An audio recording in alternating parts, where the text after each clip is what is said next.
We hear it every day: winning, beating, dominating. In politics, foreign policy, and even simple social issues, the American mindset has become erratic. If I win, you must lose. This is also known as a zero-sum game. But what if that thinking isn't making us stronger, but actually weakening us? This video is called Zero-Sum Lame because we need to talk about how this all-or-nothing mindset is hurting not only our nation's social fabric, but our friendships, our alliances, and our future. At home, this winner-take-all mentality shows up in how we govern, or rather how we fail to govern. Every election feels like a battle to completely destroy the other side. Compromise has become a dirty word. And as for unity, outdated.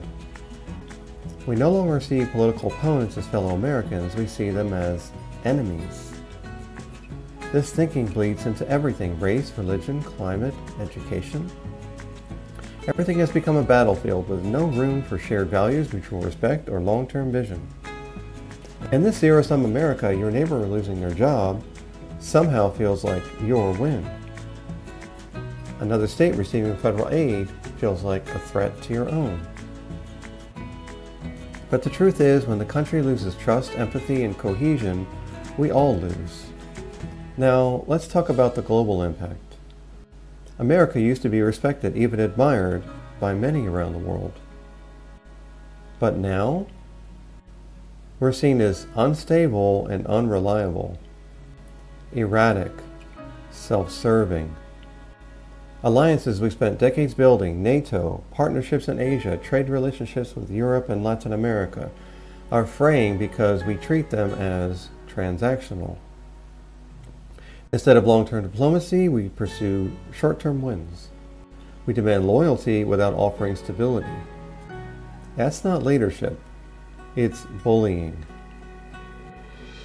Over time, the zero-sum attitude will isolate us, just like it isolates regimes like North Korea. They demand control, demand respect, but offer nothing in return. And what do they get?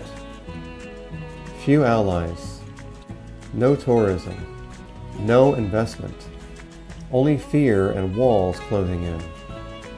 Look at countries that isolate themselves through aggression and propaganda. They become shells, politically loud, but economically and socially silent. North Korea is a clear example, but we're beginning to sound more like them every day, demonizing outsiders, obsessing over power, and pushing away those who don't agree. This won't attract investment, and it certainly won't grow tourism. It doesn't make us safer. It only feeds fear. And fear doesn't build nations, it destroys them. America doesn't have to be this way. We can change the culture. We can choose collaboration over conquest, compassion over control, strategy over shouting. Let's stop playing the zero-sum game and start building real shared victories for our country and for the world. Because being great isn't about making others lose, it's about creating a world where we all can win.